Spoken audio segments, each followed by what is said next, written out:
19 नवंबर 2024 के दिन उत्तर प्रदेश के कासगंज जिले के ढोलना थाना क्षेत्र के मुपुनी इलाके में लोगों को सड़क किनारे एक महिला की लाश दिखाई देती है। यह लाश पूरी तरह से खून से लथपथ थी और इसका चेहरा भी पूरी तरह से कुचला हुआ था। इससे स्थानीय लोग घबरा गए और पूरे इलाके में हड़कंप मच गया। इसकी सूचना पुलिस को दी जाती है। मौकायत वारदात पर पुलिस पहुंचती है।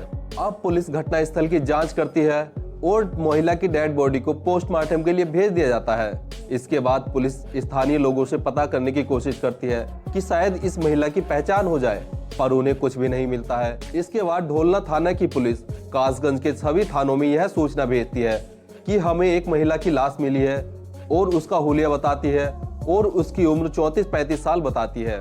बट सबसे हैरान करने वाली बात पुलिस को यह पता चलती है कि पूरे कासगंज में किसी भी थाने में इस तरह की महिला का कोई भी मिसिंग रिपोर्ट दर्ज नहीं है। अब पुलिस के सामने सबसे बड़ा चैलेंज यह बन जाता है कि यह महिला कौन है, यह कहां से आई है। इसकी पहचान करना पुलिस के लिए सबसे बड़ा एक टफ चैलेंज बनता है, जो पुलिस के लिए अभी राज ही था।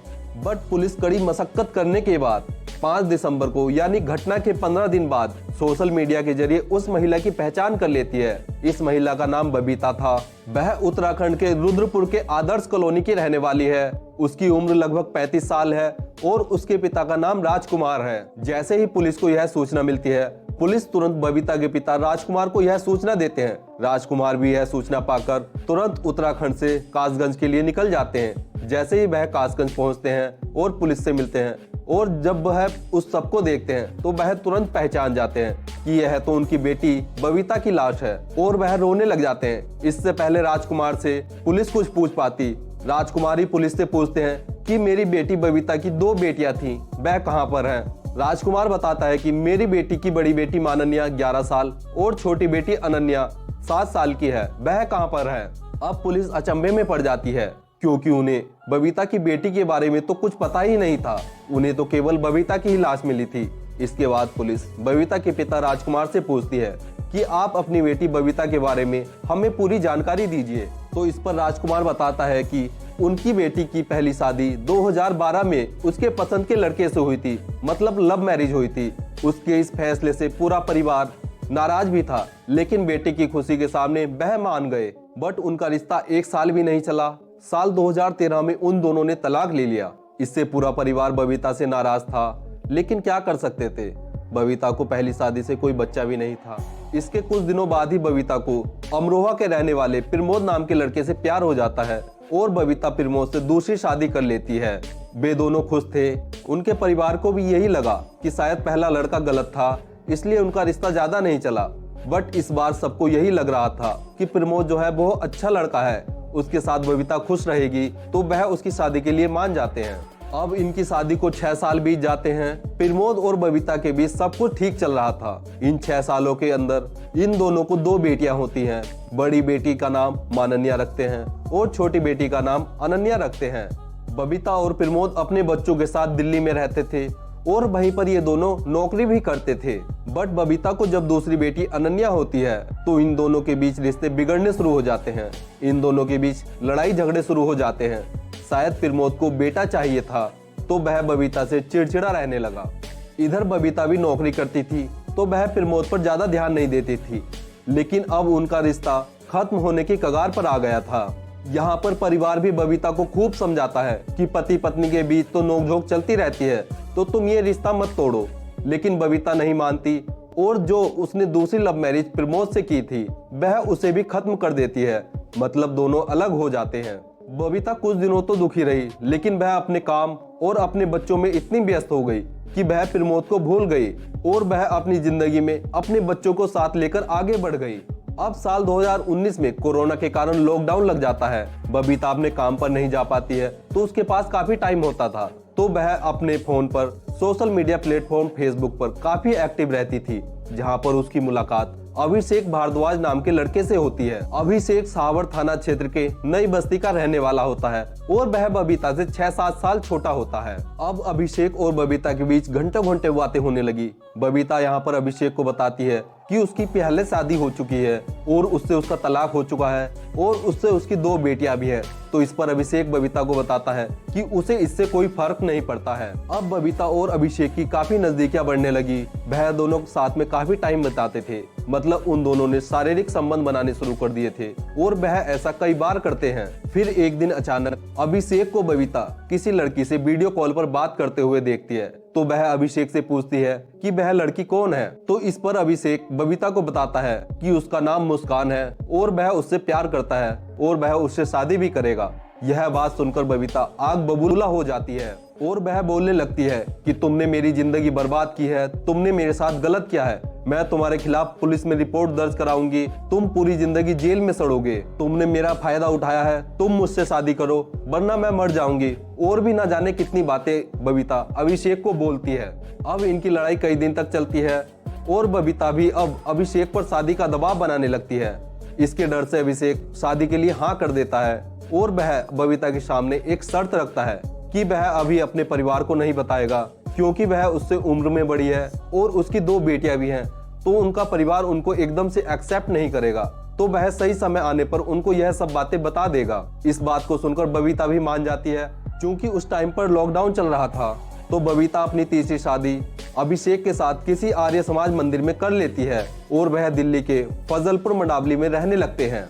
शादी के बाद वह दोनों खुश थे और सब ठीक चल रहा था और राजकुमार पुलिस को बताता है कि 18 नवंबर को उसने बबीता से बात की थी और उसके बाद से उसका फोन नंबर स्विच ऑफ आ रहा है। उन्होंने सोचा कि शायद बेटी का फोन खराब हो गया होगा, तो वह उस पर ज्यादा ध्यान नहीं देते हैं। अब पुलिस राजकुमार की यह बातें सुनकर अभिषेक भारद्वाज की तलाश में जुट जाती है और पुलिस को यह भी पता करना था कि बबीता की दोनों बेटियां कहाँ हैं। उन्हें यह यकीन था अगर वह अभिषेक भारद्वाज को पकड़ लेंगे तो सारा मामला सामने आ जाएगा। पुलिस अब इस केस पर और ज्यादा फोकस करती है और नई बस्ती के रहने वाले अभिषेक भारद्वाज को पुलिस गिरफ्तार कर लेती है।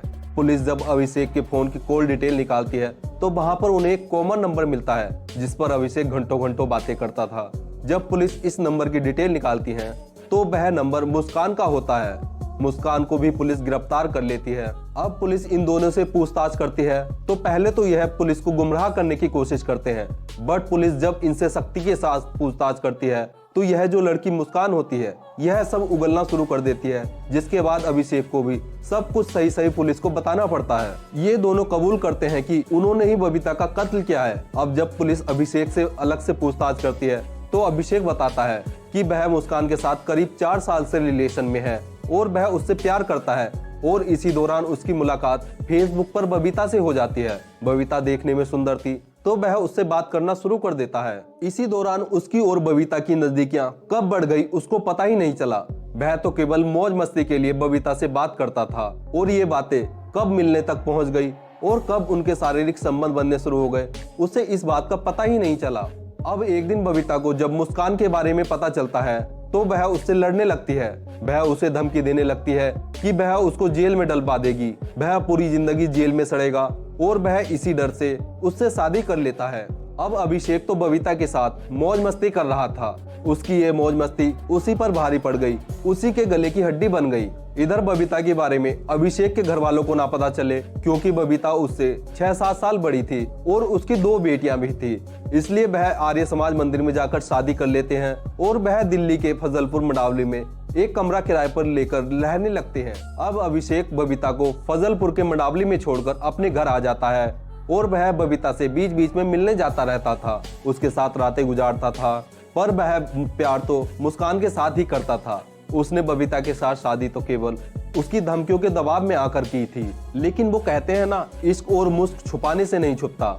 वह सच्चा प्यार तो केवल मुस्कान के साथ ही करता था और वह उससे शादी भी करना चाहता था। तो वह मुस्कान के साथ मिलकर एक खौफनाक प्लान बनाता है। इसके बाद अभिषेक बबीता की बात फोन कॉल पर मुस्कान से करवाता है। तो यहाँ पर मुस्कान बोलती है कि आप भी उससे प्यार करती हो और मैं भी, और आपने तो उससे शादी भी कर ली है, तो क्यों ना हम इस मामले को साथ बैठकर सुलझा लें और इसको खत्म कर दें, ताकि फिर कभी प्रॉब्लम ना हो।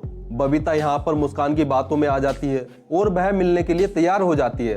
अब दिन तय होता है मिलने का 18 नवंबर 2024 का। तो बबीता अपनी दोनों बेटियों को लेकर तय की गई जगह पर पहुंच जाती है, लेकिन उसको कहां पता था उसके और उसकी बेटियों के साथ आज क्या होने वाला है। अब जैसे ही बबीता अपनी बेटियों के साथ कासगंज पहुंचती है तो अभिषेक और मुस्कान उसको बोलते हैं कि क्यों ना हम कहीं घूमने चलते हैं और वहीं पर बात कर लेंगे। तो वह बबीता की दोनों बेटियों को किसी मिलने वाले के पास छोड़कर चले जाते हैं। यहाँ पर बबीता को भी कोई डाउट नहीं होता और वह भी उनके साथ चली जाती है। इसके बाद वह तीनों कार में बैठकर मारू रोड पर निकल जाते हैं। सब कुछ ठीक चल रहा था कि अचानक से एक सुनसान जगह देखकर अभिषेक कार रोक देता है। यहाँ पर बबीता को लगता है शायद यहाँ पर रुककर वह बातें करेंगे, तो वह कुछ नहीं कहती है। बट इससे पहले बबीता उन दोनों से कुछ पूछ पाती, अभिषेक और मुस्कान मिलकर उस पर हमला कर देते हैं। अभिषेक बबीता को चाकू मार रहा था, मुस्कान भी पत्थर से बबीता के मुंह पर ताबड़तोड़ वार कर रही थी। अब ये दोनों मिलकर बबीता के चेहरे को कुचल देते हैं ताकि उसकी लाश की पहचान ना की जा सके, और वे दोनों उसके सबको मिलकर सड़क किनारे झाड़ियों पर ही फेंक कर आ जाते हैं। आगे अभिषेक और मुस्कान बताते हैं उन्होंने बबीता को तो ठिकाने लगा दिया, लेकिन अब उनको यह डर लगने लगा अगर बबीता की दोनों बेटियां जिंदा रहीं तो उनका राज जल्दी खुल जाएगा और वह पकड़े जाएंगे। बिकॉज बबीता की दोनों बेटियों ने बबीता को उन दोनों के साथ जाते हुए देखा है, तो वह 19 नवंबर की रात को एक खौफनाक, एक खतरनाक और साजिश रचते हैं। क्योंकि अभिषेक बबीता के घर पर आता जाता रहता था, तो उसकी दोनों बेटियां भी अभिषेक को अच्छे से जानती थी, तो वह उसके साथ गाड़ी में घूमने के लिए बैठ जाती हैं। इसके बाद फिर अभिषेक और मुस्कान एक सुनसान जगह पर जाकर गाड़ी रोकते हैं। अभिषेक बड़ी बेटी मानन्या का गला दबाता है और मुस्कान छोटी बेटी अनन्या का गला दबाती है, और इस तरह ये बबीता की दोनों मासूम बेटियों का कत्ल कर देते हैं। बबीता की दोनों बेटियों का कत्ल करने के बाद यह बहुत ही शातिर दिमाग से पुलिस को गुमराह करने के लिए दोनों बेटियों के शवों को अलग अलग लोकेशन पर छोड़ देते हैं। ये दोनों मिलकर बड़ी बेटी मानन्या के शव को सिकंदरपुर इलाके की झाड़ियों में फेंक देते हैं और छोटी बेटी अनन्या के शव को वहां से बहुत दूर सहावर थाना क्षेत्र के एक नहर में फेंक आते हैं। मतलब अलग अलग देखकर पुलिस के लिए इनकी पहचान करना बहुत मुश्किल था। इस इरादे से ये दोनों ऐसा प्लान बनाते हैं, पर इन्हें कहाँ पता था पुलिस मुजरिम को पाताल से भी ढूंढ निकालती है। पुलिस ने बबीता का शव तो 19 नवंबर 2024 को ही बरामद कर लिया था, लेकिन उनकी दोनों बेटियों का शव बरामद करने के लिए अभिषेक और मुस्कान द्वारा बताई गई जगहों पर जब उन्हें ढूंढते हैं तो उनके शव पूरी तरह से कंकाल में बदल चुके थे। इसके बाद पुलिस अभिषेक और मुस्कान के ऊपर चार्जशीट तैयार करती है और उनको अदालत में पेश करती है, जहां से उनको जेल भेज दिया जाता है। देखिए दोस्तों, प्यार बबीता करती है, शादी का दबाव अभिषेक पर बबीता बनाती है और वह शादी भी करती है और आखिर में मर जाती है। बट उसकी दोनों मासूम बच्चियों की इसमें क्या गलती थी? वह दोनों बच्चियां तो अपनी माँ के प्यार की बलि चढ़ जाती हैं। दोस्तों, इस घटना को आपके सामने लाने का उद्देश्य किसी को दुख पहुंचाना, किसी को ठेस पहुंचाना नहीं है, बस आपको जागरूक करना है। धन्यवाद।